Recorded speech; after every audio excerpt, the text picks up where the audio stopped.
Değerli hocam, hayırlı akşamlar. Sesimi alabiliyor musunuz mu? İyi akşamlar hocam. Evet. İyi akşamlar Yes, hocam. hocam. akşamlar. Hocam, kusura bakmayın, ben hastanedeydim. Biraz hastam var da. Sistemi açtım. Kaydı da başlattım. Siz devam edebilirsiniz. Ben bu İngilizce olan arkadaşların dışında birkaç arkadaşa da söyledim bu sunuma katılsın diye. Tamam mı? Onlar da katıldı. Hep beraber sunum yaparsınız. İş bittikten sonra da kapatabilirsiniz hocam. Tamam mı? Teşekkür ederiz hocam. Tamam Geçmiş hocam. olsun. Geçmiş olsun. Geçmiş olsun hocam. Teşekkürler. Hayırlı akşamlar. Hayırlı günler. İyi İyi çalışmalar. akşamlar. İyi akşamlar.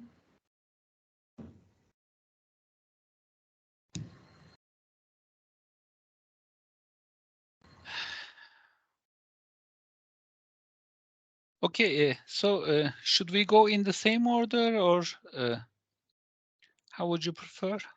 Yeah. In the order, I was the first.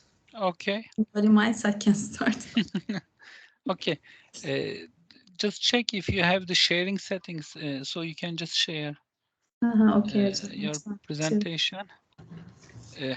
Hediye, you can keep it short. Okay, hocam.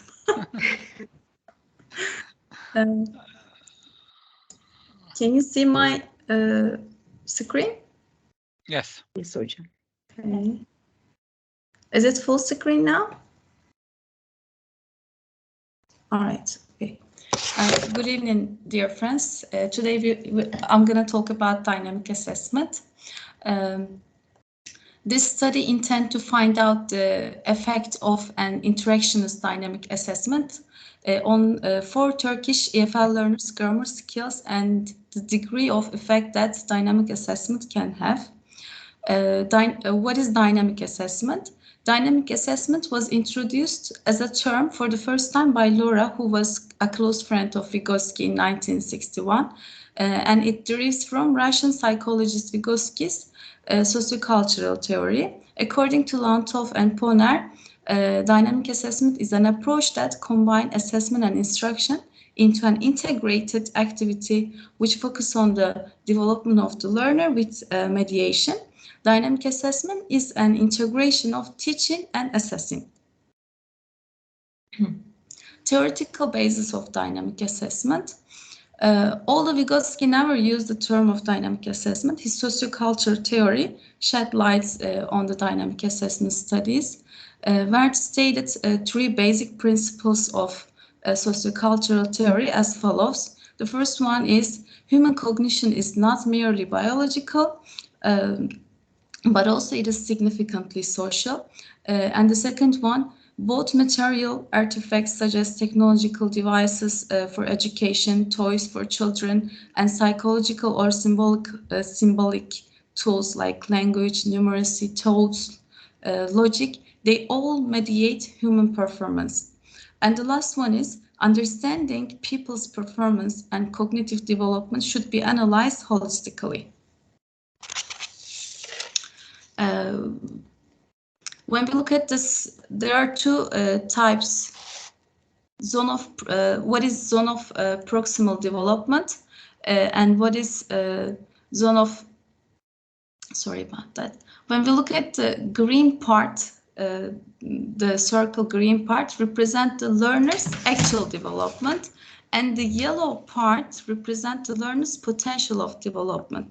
According to Vygotsky, with the help of prompts, feedback and mediation, a 2-year-old child's zone of proximal development can be increased to a 7-year-old child's ability, and the abilities that are still in the process can be uncovered. There are 2 types of tests, two dynamic assessment approaches. The first one is, sorry about that. Oh. Can I go back? Sorry, I think, okay. Yes, what is static tests and dynamic tests? Let's look at that one. According to Kuna, the static tests do not uncover the learner's abilities and development. They result in scores that are not indicators of their potential.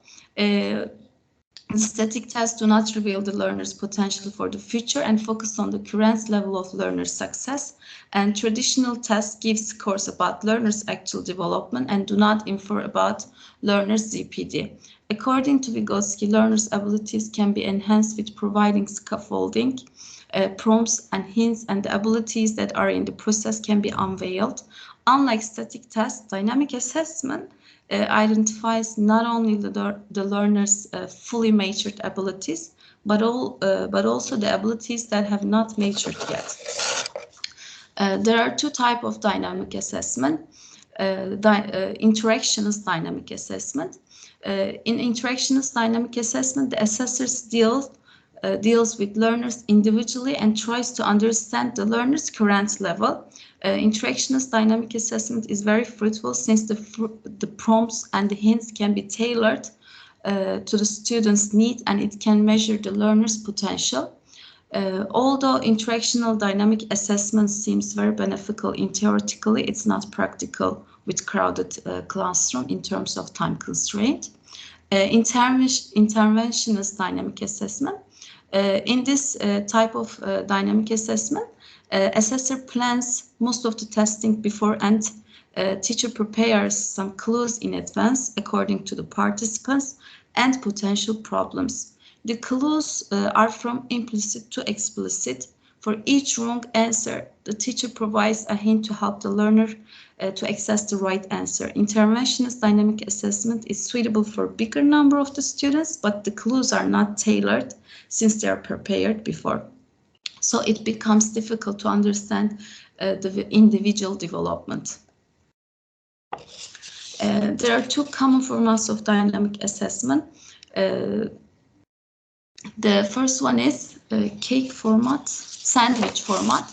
In sandwich format, examines take a pretest which is equivalent to static test. After the pretest, they are given instruction in the skills measured by the pretest. The instruction may be given in an individual or group setting. After the instruction, the examiners are tested again on a post-test, the post-test. The mediation phase is between the pretest and post-test.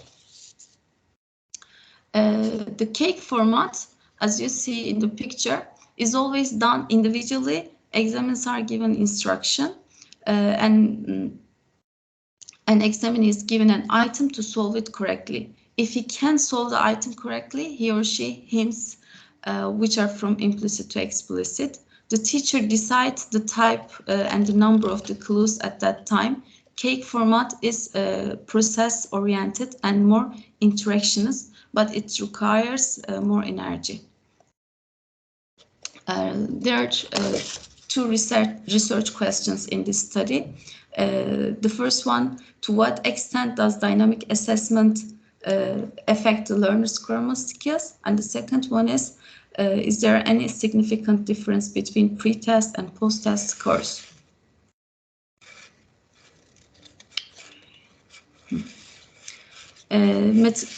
Let's look at the methodology part. In this study, the three phases of sandwich model of dynamic assessment will be conducted with 4 participants of EFL learners who are 10 years old from 4th grade. The participants are all at the beginner level and have learned English as a foreign language since 2nd grade. They attend a primary school, which is a state school located in Kocaeli. The exposure time to English for each student is the same, 2 40-minute lessons in a week. The instructor is a non-native speaker of English and has 10 years of experience in teaching English. And these are the references. Thank you for listening to me. I try to be very short.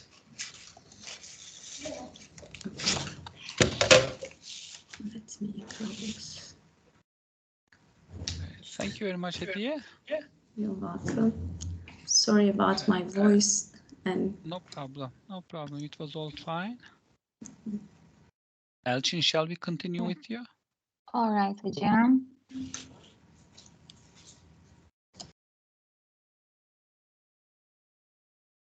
Can you see my screen now?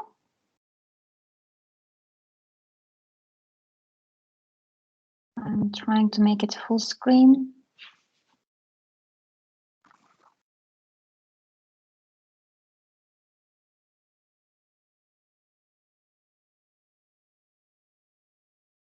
Okay. Is it full screen now for everyone?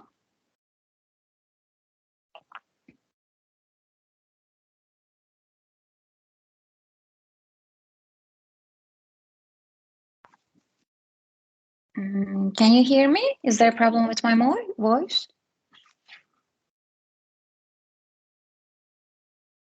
We can hear you. We can see it as well. Okay. Thank you. It's the first time that I use Microsoft Teams. That's why I was just afraid to do something wrong. Thank you, Ezgi.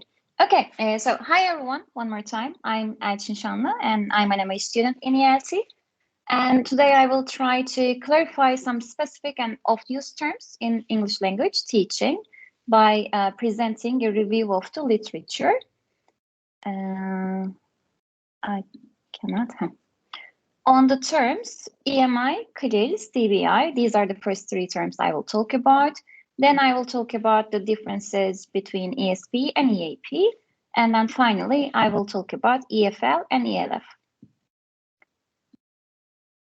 So actually, most of these terms are not newly coined ones, but we can say that they have gained a lot more interest in recent years due to the internationalization of higher education and the growth of English taught programs all around the world. I will start with CLIL and EMI because these two terms seem to be used interchangeably by some scholars in the literature. I'd like to share their definitions with you first.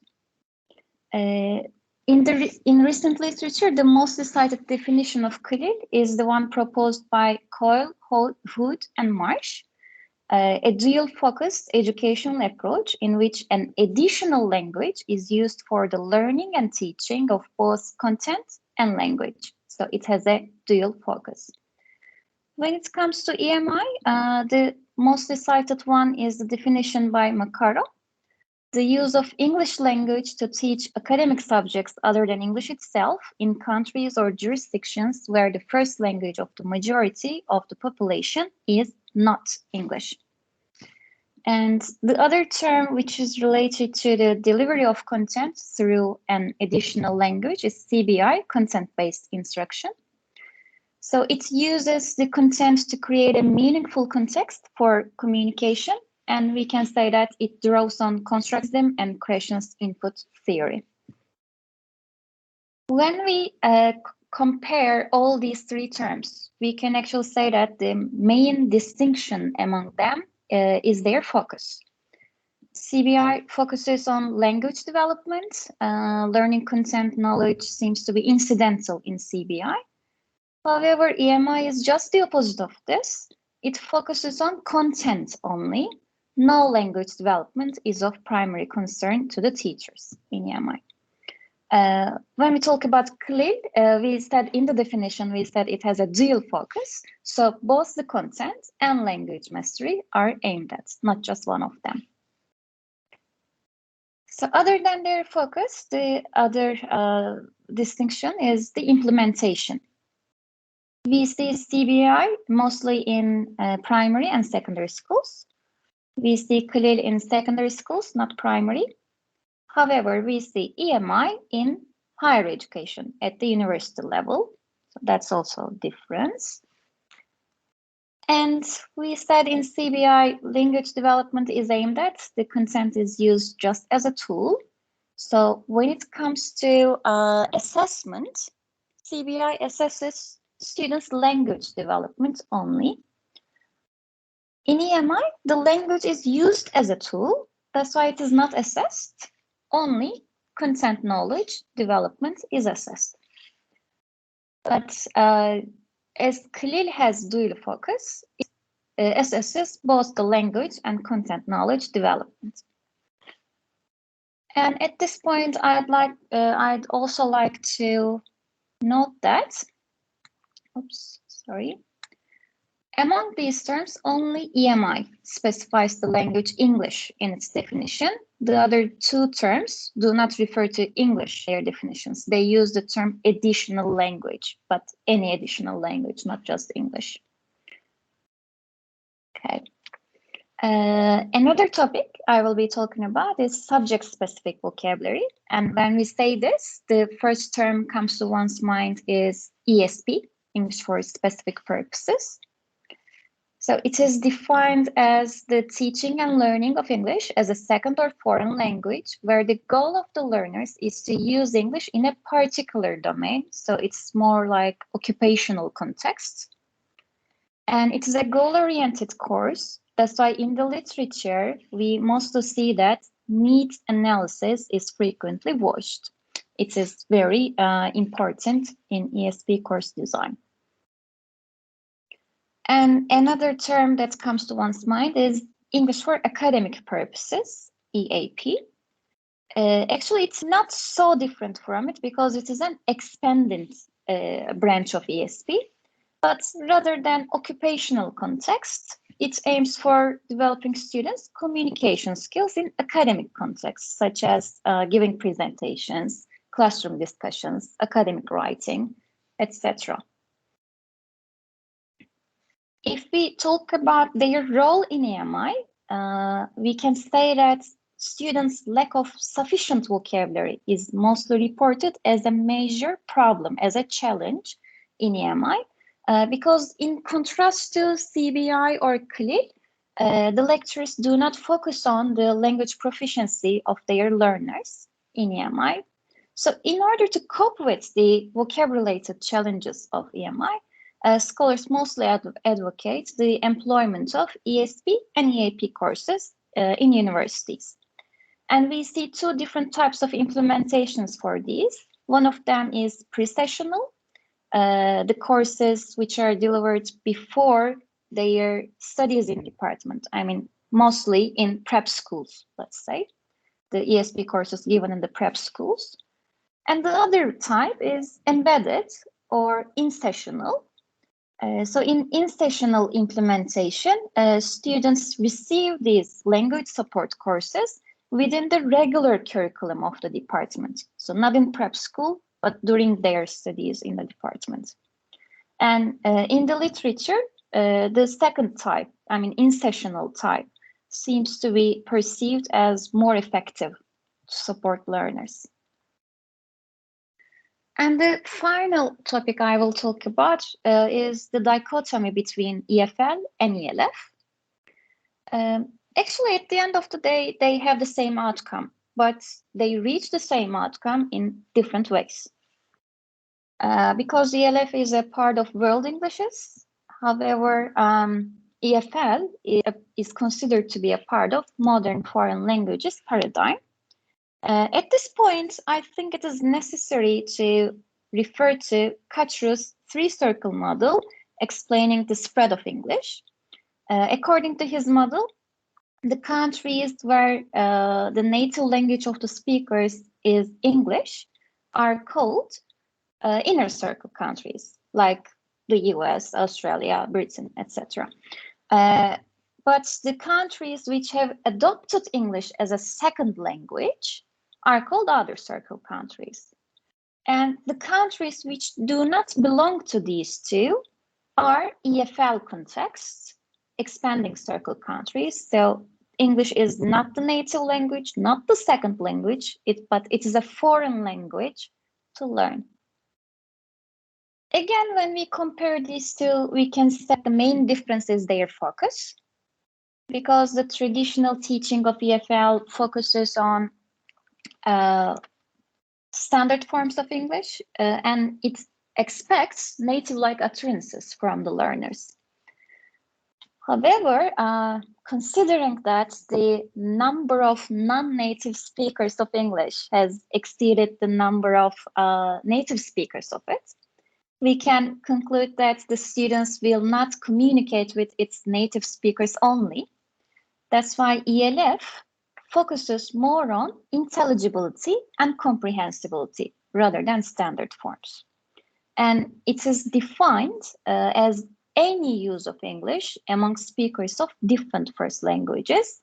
So as you can see in the definition, it is not referred to as a target language to learn, but it is referred to be a vehicular language or a mode of communication. rather than a target language. And that's all from me. These are my references. Thank you for listening to me. Thank you very much, Let's try Elçin. stop sharing. Without giving a break, we can continue with Ezgi. Yes.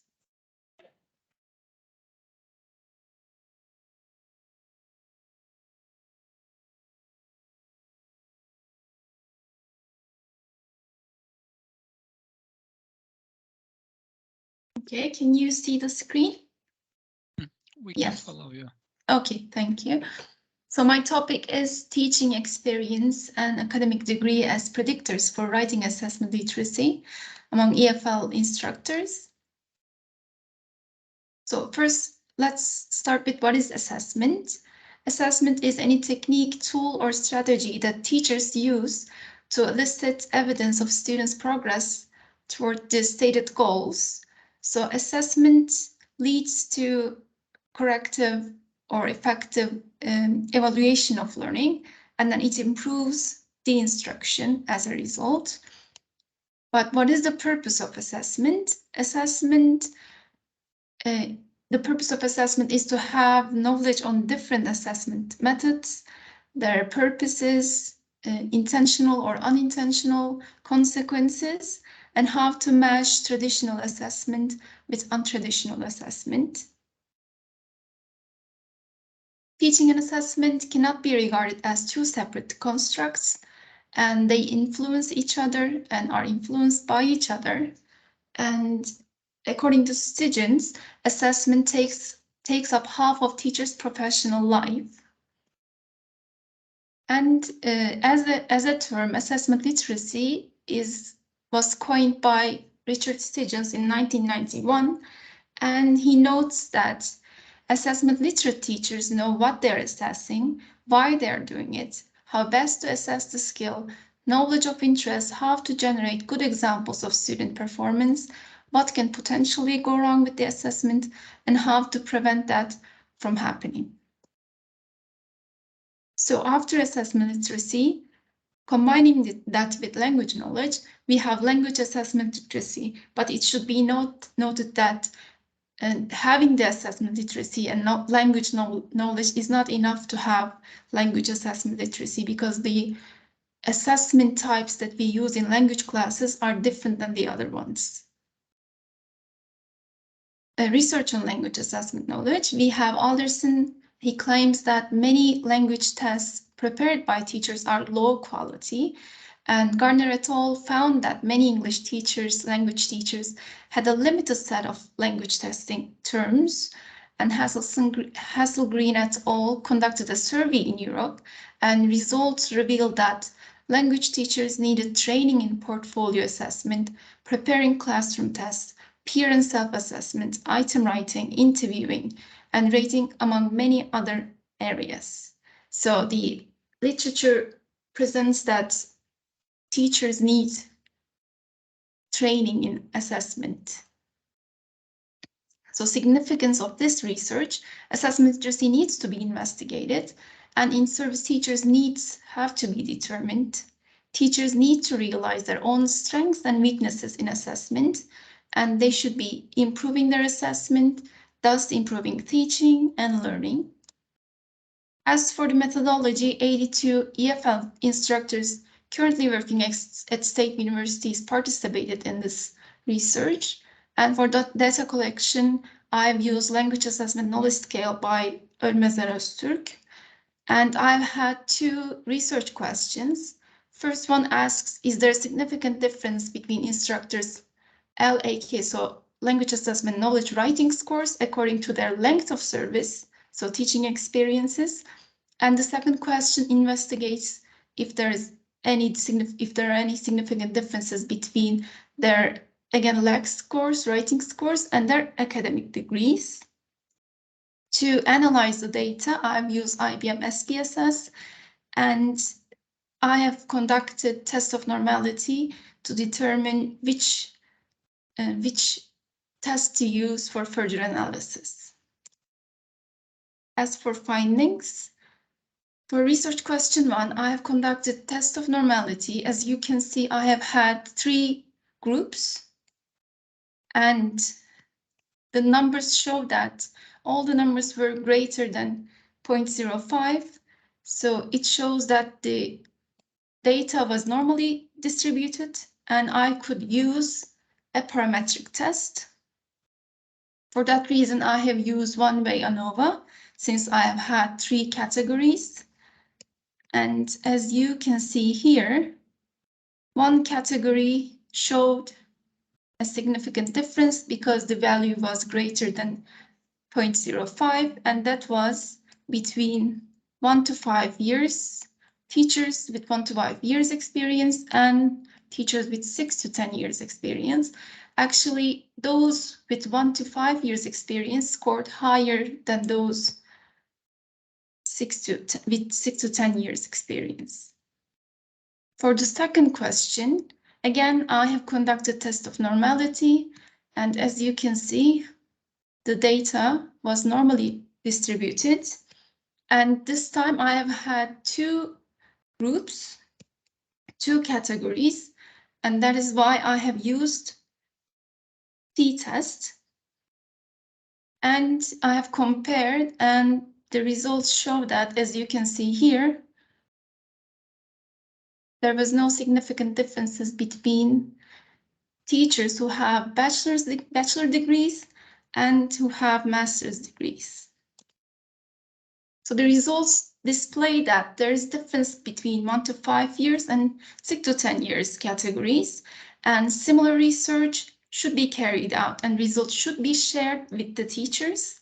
Further research on assessment types should be conducted, and training on effective assessment and different assessment types should be provided for in-service teachers, and further research measuring assessment knowledge for all 4 skills should be conducted. And that was all.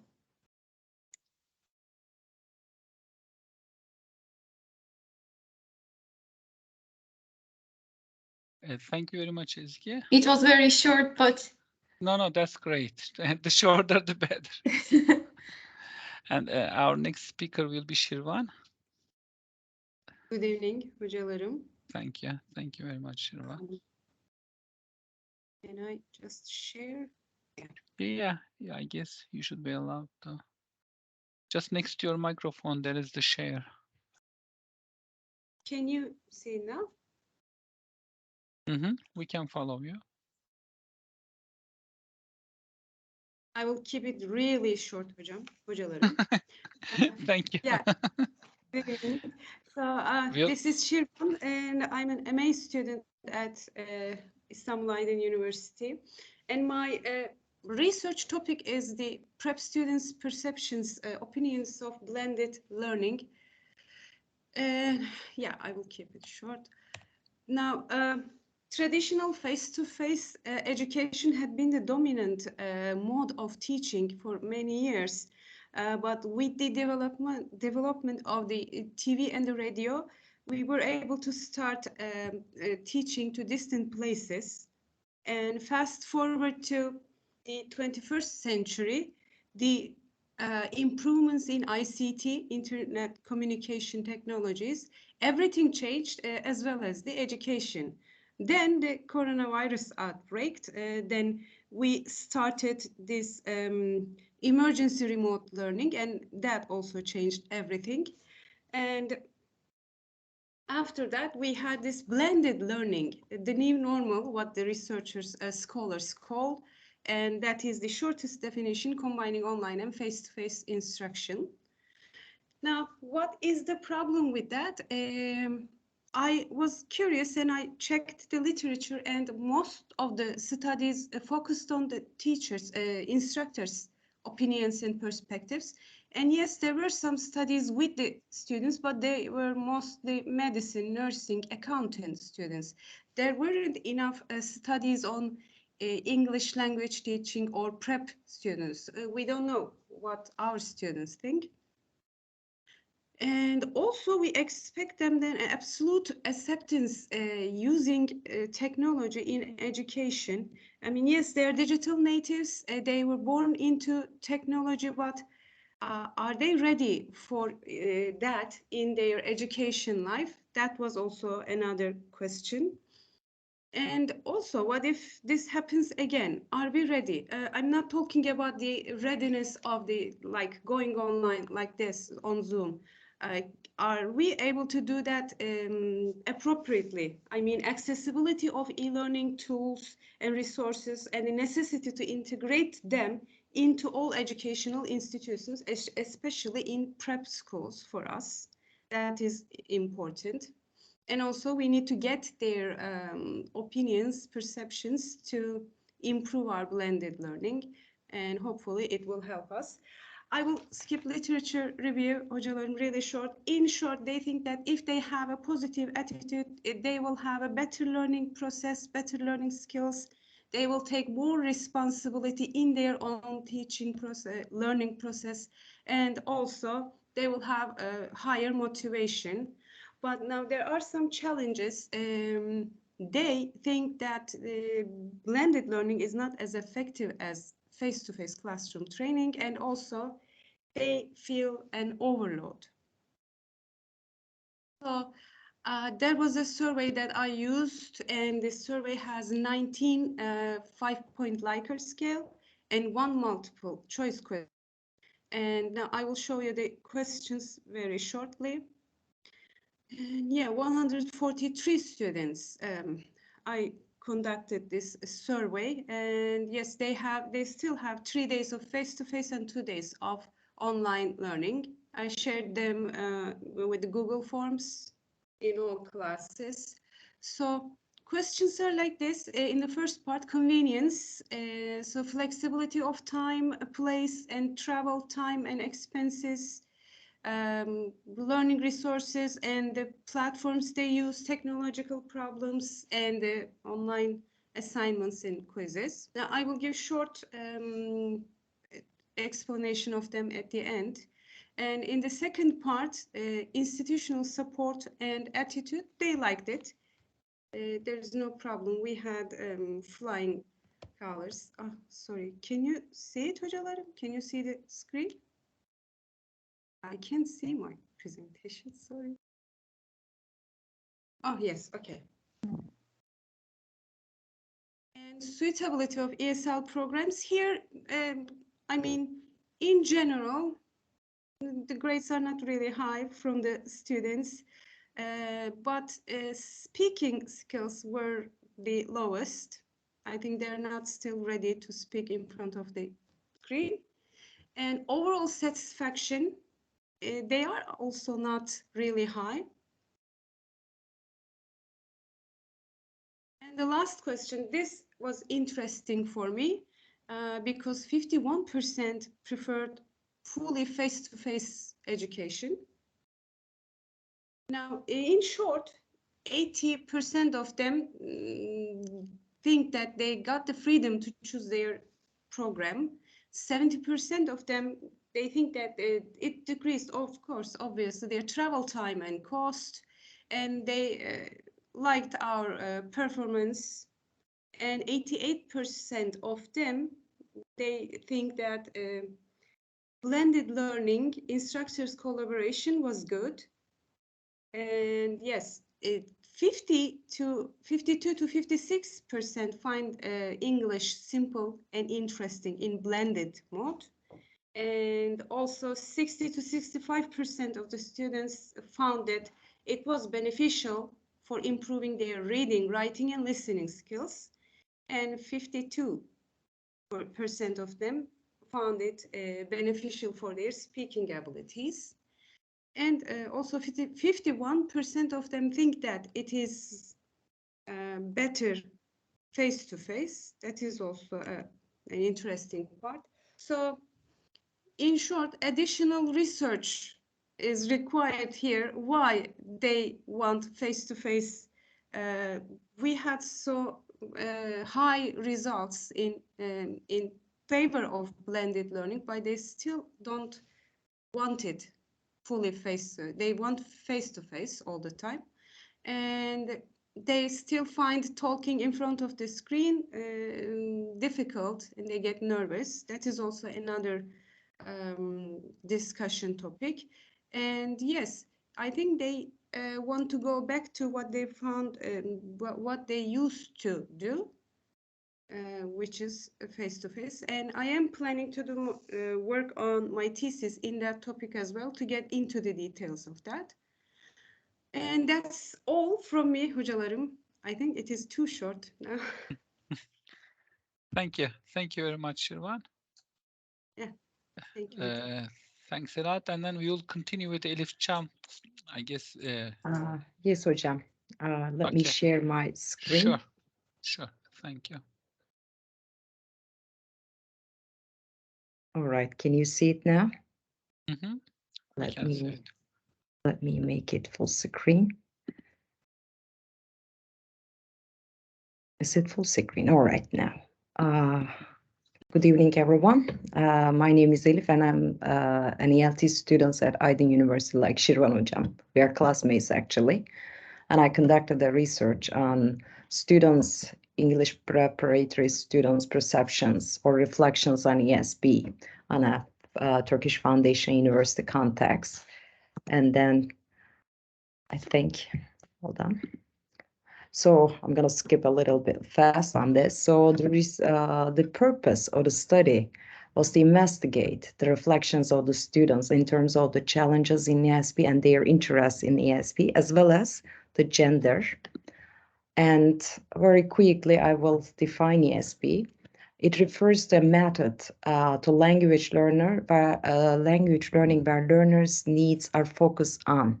So there is a specific purpose in ESP. It is both the vocational purposes and statement of problem. What I intended to find out is to, provide insights to ESP teachers, curriculum or material designers on the effectiveness of ESP program, any ESP program, and quality and content of the materials, because we get a lot of complaints from the students, and making contributions to the existing literature on ESP, etc.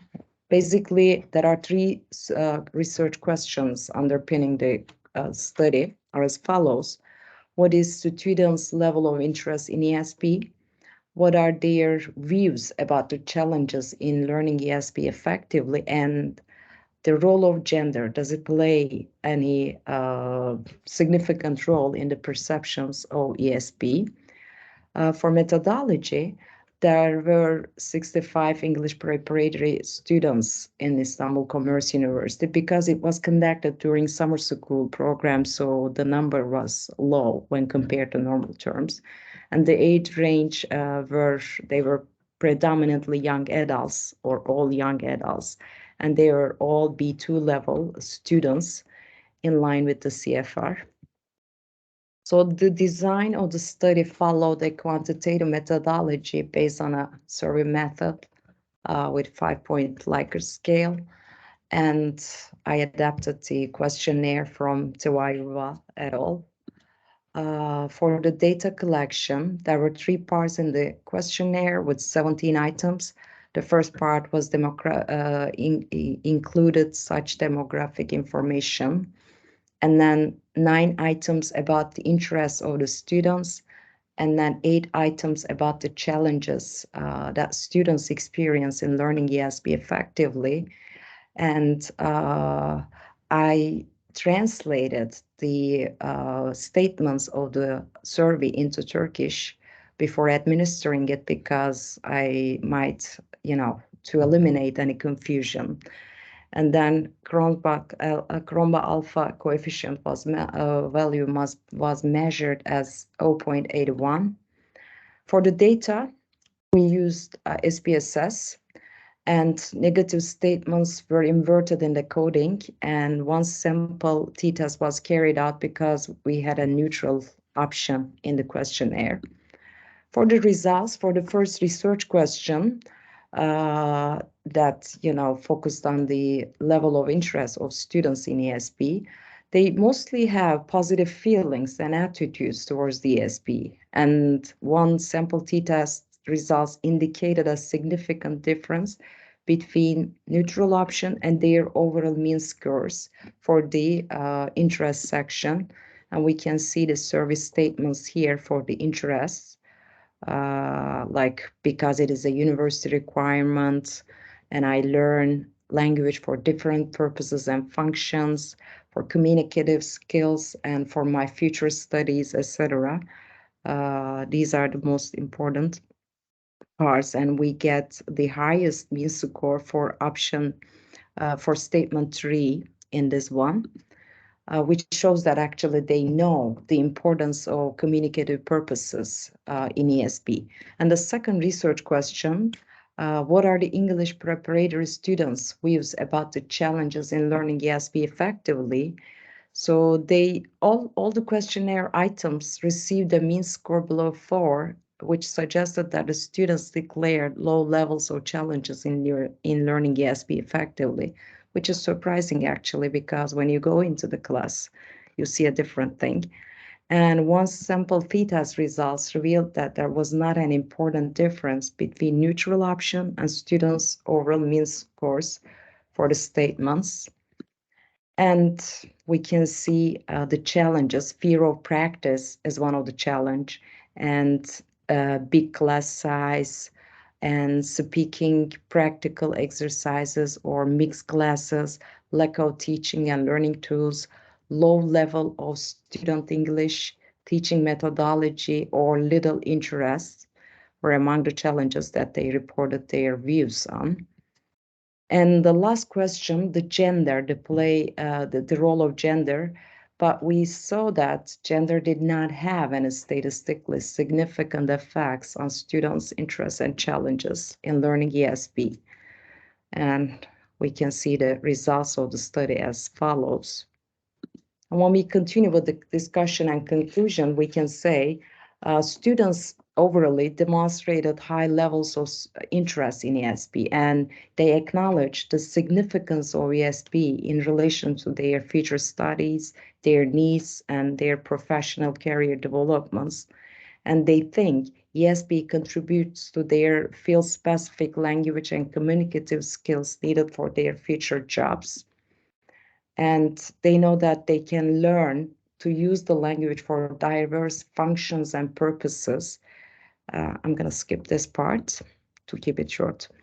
And they are aware of their needs, and they need to use the language communicatively and appropriately in job-related contexts. But there is a British Council study that I'd like to talk about a little bit.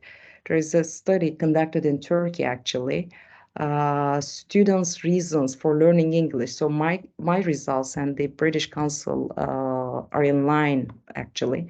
Students were motivated more by longer-term occupational, academic, and recreational reasons than by their immediate EMI needs, actually. So they think about their future as a result. So fear of practice was the highest challenge, lack of teaching, and which is also, again, stated in the British Council research that the biggest challenges in ESP is the lack of tools, quality tools, and materials, and the experience of teachers on this. So for the educational implications, we can say that existing curricula should be revised and shifted away from English for general purposes to ESP, because there is a growing need in this section. And the syllabus, curriculum, materials, and content of the ESP should be customized in a way that can cater for the field specialist needs of the individual students. And then curriculum should be redesigned in line with the immediate speaking needs of students. And then there is a need to incorporate more communicative tasks into the curriculum. And these are my references. I try to keep it very short, actually. I hope it is understandable for everyone. And thank you for listening to me. It was good, really good. Thank you. Welcome. And then we will have other Elif. Yes. Elif Med will be our next presenter. Mhm.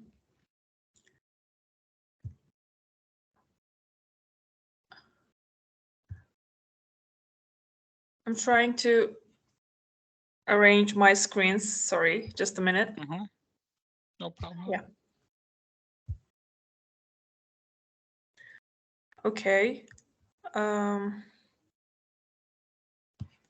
So is it full screen?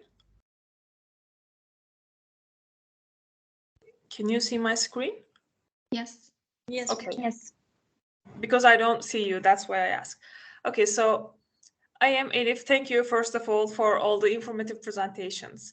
I am from Sakarya University, finishing my master's degree. And today I will talk to you about embodied learning and online teaching. But my perspective is how English teachers you see the issue from a practical perspective. So before I start, maybe I should tell you, for those of you who may not be familiar with, what embodied learning is. So very basically, embodied learning is the idea that we as humans are in bodies, and of course, we interact with the world through our bodies, and learning is no exception. So we learn through the mediation of our bodies. Now, of course, we know when we experience online education and there is embodied learning, these are studied, but in my study, the intersection of both is examined. In the online education period, in the coronavirus period, I was a student and a teacher. So I'm sure you also noticed there's a problem. Sitting in front of a screen all day is bad for concentration, learning, engagement, anything. It's hard on teachers and students both. And in this study, I aim to contribute just a little to a possible solution. So here aim is to, I mean, before we can make any changes or evaluate anything, I think the part of teachers is important, and voices should be listened, because we make up a big part of the education. And so my goal in this study is to provide an insight into the realities and practices of using embodied learning in online education in Turkey. So this research output might be helpful for designing better learning environments and teaching environments. Also, of course, for anything to change, not just students and teachers, but administrators or any other parties that are willing to make a contribution are welcome. I will keep it short, so just the main points. Well, formal education is just sitting at a desk, or in online education in front of a computer screen. And so what happens that students are confronted with symbolic material like mathematical equations or grammatical structures, but this is a mentalistic education. It's not based on experience, bodily experience. And underlying this is information processing theory, which takes the mind as a computer, manipulating mental symbols, and so not getting affected from outside, just manipulating the symbols inside. And this has to do with, mind-body distinction, goes back to the philosopher Descartes, to Cartesian dualism. But if we keep moving forward, so for the last 20 years or so, embodied learning has been studied more and more. And there is a very good book, if you are interested in embodied learning. It came out in this year. So here, embodied learning is understood as the body-based processes that mediate conditions of learning, like intellectual performance, sensory stimulation, communication abilities, whatever you can think of related to learning, is mediated through physical, social, or environmental interactions. Of course, not all interactions with the environment is embodied learning. It should be a meaningful relation. So when we come to online education, what happens? Because learning is embodied, literature says that learning is embodied. Okay, and so when we practice online education, learning continues away from the computer because we are in the world rather than in our minds. So if we use embodied learning in online education, learning becomes more permanent. I use the qualitative method because my aim is not numeric data, but the insight that I gained from talking to teachers. So that's why I used interviews one-on-one with English teachers and analyze the data thematically. Here you can see a short thematic analysis diagram. So I coded the interviews, transcribed, coded, and now from codes, I see some subcategories and then categories and then arranged teams. So teams become apparent themselves. As a result, English learners, English teachers in Turkey are very aware of the benefits of embodied learning, but almost all of them are distanced because, you know, there are a lot of problems, even in face-to-face education, like if you want to use embodied learning, number of student matters, and the physical area matters, training of the teacher, and even the acceptance of noise by the school, because there is noise when you do pair work, group work, when you use embodied learning, these things, noise happens. And with online education, although it's possible to use embodied learning, and there are examples in my study as well, in short, teachers didn't think using embodied learning was possible in online education. But this doesn't end there because they identified many points to consider and develop. So these are indicators of change and they show us the way towards change. Because it was qualitative, my study was small, sample size was small, and we need further research in different areas or with more teachers. And these are my references. Let's see. Thank you very much for your time.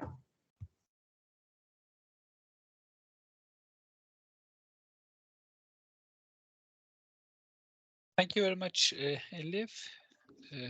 And then we have another presenter, I guess, right? We have one more. Let me check.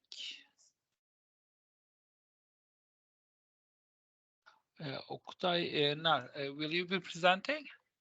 Evet, merhaba. Sesim geliyor. Merhabalar. Ben sunumu Türkçe yapacağım. Sıkıntı yok. Hocam. İyi akşamlar hepinize. İyi akşamlar.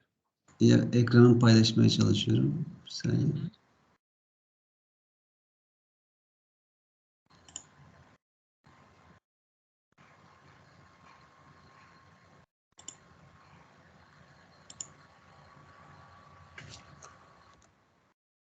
Göründüğünü bilmiyorum ama ekranım. Ben sizlerin sunusunda ekranınızı görememiştim. Belki de görünmüyordur. Görünüyor hocam. Görünüyor. Tamam.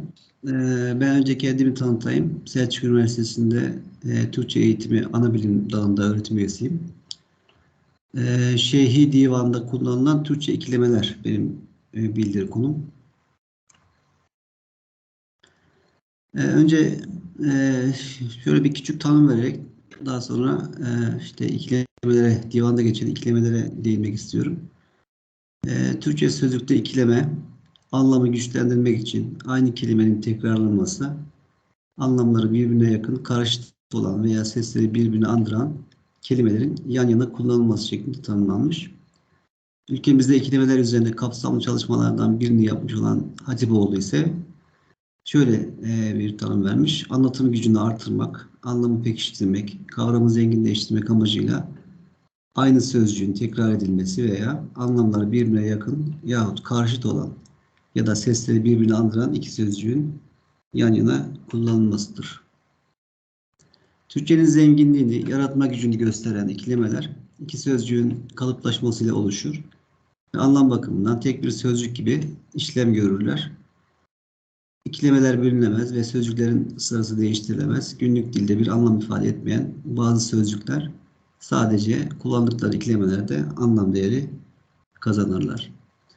İkileme aslında anlam gücü sağlamak için yaratılan bir psikoloji ve müzik olayıdır. Türkçe'de ikileme şiire, düz yazıya anlam, aydınlık katan, güzellik, ahenk sağlayan ve ancak başarılı ozanlarca, yazarlarca sezilmiş bir sırdır diyor Hatipoğlu. Aslında işte yöntemine göre kullanılan uyak, ön uyak, iç uyak, redif, ayak ve nakaratlar ses ve söz benzerliğinde ya da tekrarına dayandıkları için bir çeşit ikileme sayılırlar. Çünkü kafiye, redif gibi edebi sanatlarda ses ve söz benzerliğine ya da tekrarına dayanmaktadır. İkileme de ses ve söz benzerliğine ya da tekrarına dayanır. Aradaki fark kafiye, redif gibi edebi sanatların başka başka satırlarda alt alta sıralanması. İkilemede ise benzer seslerin ya da sözcük tekrarlarının yan yana aynı satırlarda kullanılmasıdır. Buna göre kafiye ve redif gibi edebi sanatlarda sıralanış dikeydir. İkilemede sıralanış ise yatay sayılır diyor yine Hatipoğlu. Divan şiirinin temel özelliklerinden biri beyti oluşturan sözlerin birbirleri arasında belli bir uyum ve dengeye dayanan bir yapı içerisinde olmasıdır. Divan şiiri söylediği her beytte bu türlü bir yapı kurmayı amaç edinmiştir. Ve divan şiirinde ses açısından bir uyum sağlamak için ikilemeler ahengi temin eden unsurlar arasında kullanılmıştır. Çalışmamızda Şeyhi Mehmet Efendi'nin divanını esas aldık. Şeyhi Mehmet Efendi 17. yüzyılda yaşamış bir şair. Bu divanda 14 kaside, 175 gazel, bir tahmis, bir sakiname, mukataat ve metali bölümlerinden oluşmaktadır. Ve divanda yaklaşık 1800 beyit bulunmaktadır. Biz bu divanı tarayarak içerisinde geçen ikilemeleri tespit etmeye çalıştık. Hemen Şeyhi Mehmet Efendi hakkında da şöyle kısa bir bilgi vererek örneklere geçmek istiyorum. Şeyhi Mehmet Efendi Eğirdir'de, yani bugünkü Eğirdir'de dünyaya gelmiştir. Asıl adı Mehmet'tir. Allame Şeyhi olarak tanınmıştır. Seyyid Burhanettin'in oğludur. Tahsilini tamamladıktan sonra çeşitli görevlerde bulunmuştur. Sinan Paşa Medresesi, Bahrizade Efendi Yahya Zahid Paşa Medresesi, Şah Sultan Medresesi, Haseki Sultan Medresesi, Sultan Selim Medresesi'nde müderrislik yapmıştır. Uzun süre nakibül eşraflık görevinde bulunan Şeyhi Mehmet Efendi azledilerek Mekke'ye gönderilmiş ve Cidde'de vefat etmiştir. İkilemeler türlü çeşitli şekillerde olabiliyor. Ben bu sunum için sadece yalın durumdaki ikilemeleri örnek olarak aldım. Örneğin bir kasidesinde, birinci kasidesinin 3. beytinde "Dane dane dökülür, damenine eş gibi, tab-ı mehru, nemi baran ile ahcar-ı cibal" diyerek orada bize iklimi ile bir beyit kurmuş oluyor, şiir yazmış oluyor. "Virme terke kılıç kılıç gülümüz, ehli dasu hasat neslinden", yine kaside 2, 28. beyitte. Kaside 3'te "Misal belki hazan, rüzgarı tün şitab, duhan varakların itti, taraf taraf pürtab", yine taraf taraf ikilemesini burada görmüş olduk. "Kol kol el bağladılar, servi çenaru ar ar, şahı gül şevket ile itti çemende", divan, kol kol ikilemesini beyitte görmüş olduk. "Desti sakide kadeh bir gül terdür güya, yir yir üstünde hababı meyana, şebnem olur", yine yir yir ikilemesini beyitte gördük. "Hadenki cevr ile cismin modelini göz göz iken, ok atsalar yine ben nativanı gözlerler", göz göz ikilemesini burada görmüş olduk. "Taktı payü sedre ve Tuğba'ya zerhal haleler, Asmanda halka halka devri ateş bağrımız" diyor Gazel 70'in 6. beytinde. Halka halka ikilemesini görmüş olduk. "Hadenki cevre cismin bu denli göz gözüken", yine göz göz ikilemesini görmüş olduk. "Ok atsalar Bir diğer gazelde, gazel 4'te tüte tüde cem olup yir teker gendanesi hirmendi berfi savurdukça seher bağlı sabah diyerek aynı beytte hem tüte tüde hem de yir kelimelerini kullanarak ikileme yapmış olduğunu gördük. Giyüp kat kat eteklik girse raksa ol gürsir ap olur peyda meyanı serde girdap der girdap kat kat kelimesiyle ikileme yapmış olduk. Hatta bu kat kat kelimelerini kullanarak bir gazelin redif kısmını ikilemelerle oluşturduğunu Şeyhi Mehmet Efendi'nin biliyoruz. Hatta bir başka gazelde de yine kat kat iki gazelde redif kısmına ikileme yaparak şiirlerini de kullanmış. Sonuç olarak Türk dilinin bugün ulaştığı zengin söz varlığı, derin anlatım gücü üzerinde tarihsel süreçleri boyunca onun layıkıyla kullanan, onun önemli bilincinde olan kimselerin katkıları yadsınamaz. Türk dilini layıkıyla kullananlardan biri de Şeyhi Mehmet Efendi'dir. Çalışmamızda Şeyhi Divanı'nda yaptığımız tarama sonucunda önemli ölçüde Türkçe ikileme tespit edilmiştir. Divan üzerinde hazırladığımız bu çalışmanın Türkçe'nin kelime grupları, ikilemeler, söz tekrarları, ahenk unsurları üzerine yapılacak çalışmalara katkı sağlamasını diliyoruz. Beni dinlediğiniz için teşekkür ederim. Teşekkür ediyoruz hocam size de. Bütün katılımcı arkadaşlara teşekkür ediyoruz. Cuma günü görüşemedik. Yine bir şekilde telafi imkanı verildi. Bu da güzel. En azından bu sunum önemli bir şey birçoğumuzun hayatında. Kayıtları teslim alacaklar bildiğim kadarıyla. Ben de hepinizin katılımına dair bir form doldurmam gerekiyordu. Onu doldurdum. Sunum esnasında gönderdim. Hepinize tebrikler. Teşekkürler hocam. Teşekkür ederiz Teşekkür hocam. ederiz.